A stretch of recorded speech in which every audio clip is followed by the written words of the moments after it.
How well can you really know a person? You'll never fully be able to understand the thoughts or feelings of a stranger, a friend, or sometimes even your own family. Life hurts everybody in one way or another, but many of us keep our problems to ourselves. You can't know what a joke or a passing comment might really mean to someone. It could harm them in a way you never really meant. We all go through trials and tribulations that we keep hidden from everyone, sometimes even the people closest to us. The world is filled with pain, and there are times where not fully understanding the obstacles someone faces in life means a regrettable decision they will never be able to take back.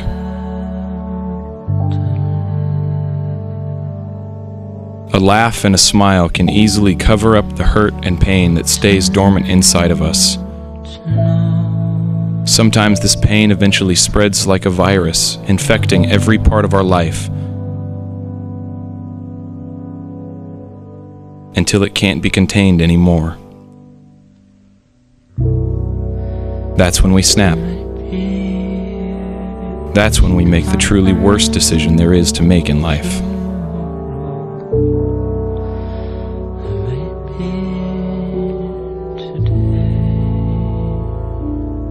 So my story starts my freshman year. I met this guy and we became friends, and he would act like we were like okay and we were good friends, but he would call me fat and ugly and he would put me down a lot.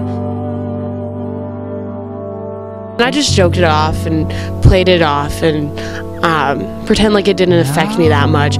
But then he would get me alone and he would touch me inappropriately and beat me up a little bit. And just to the point where I felt degraded and I didn't feel like a woman anymore. I felt just like his plaything.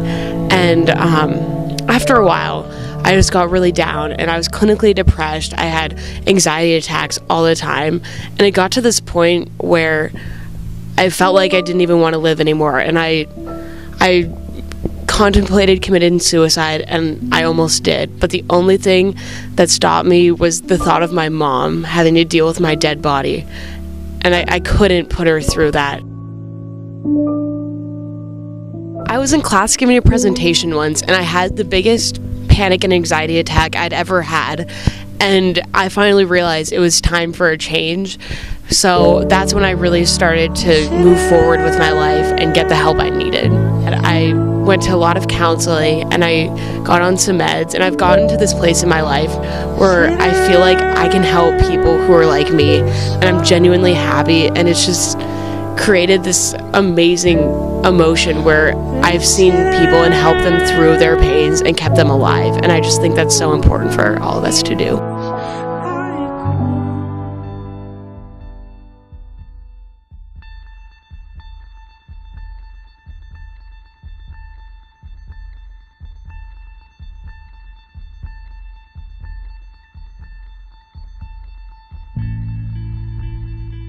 I was born with a condition called diaphragmatic hernia, which is a hole in my diaphragm. And so that caused my lungs not to grow, and I wasn't breathing when I was born.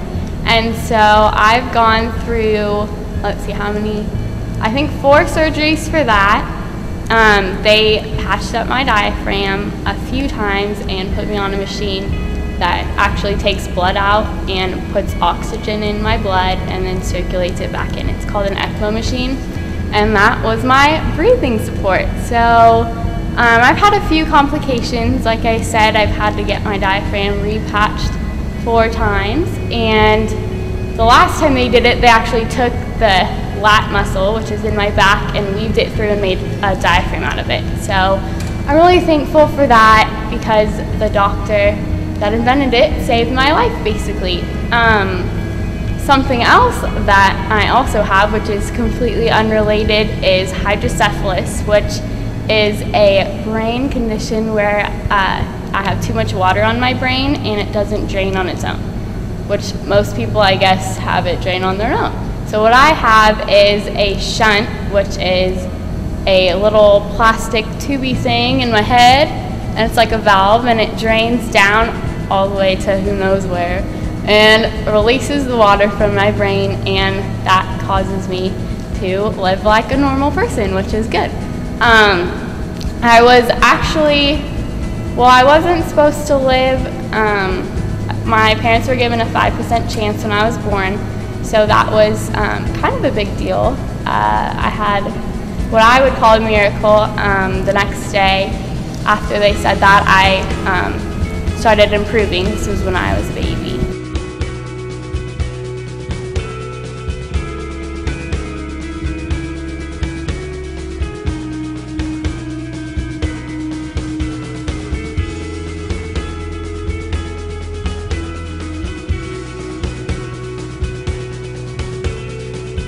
Sometimes we don't appreciate the people in our lives.